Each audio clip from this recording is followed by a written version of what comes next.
Zuzendaritzak asteburuan jakitera eman duenez, ezinbestekoak dira murrizketak soldata zein lanpostuen aldetik, 500 batentzako lana bermatu ahal izateko. Baina langileak ez daude ados. Nahi dutena da, gurekin hitz egin gabe, ez dute euki duda ispirik ere, 85 langile kalego aldian usteko presta geltzeko eta 300 langile baino gehiago soldata jeisteko. Sindikatuek salatzen dute urriaz geroztik bilera bakarra egin dutela zuzendaritzarekin, eta egoera larriak kudeak eta txarrari egozten diote. Irtenbide negoziatua eta bateratu aldarrikatzen dute, eta ez sakabanaketa.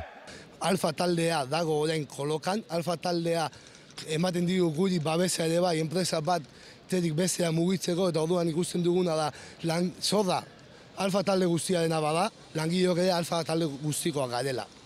Alfa taldea 12 bat enpresek eta 700 langileak osatzen dute, konkurso egoeran da joan den urriaren erdialdetik, eta regulazio txostenak aurkeztu ditu Mallabikoan eta Eibarko 2 lantegietan 97 lanpostu desagertzeko.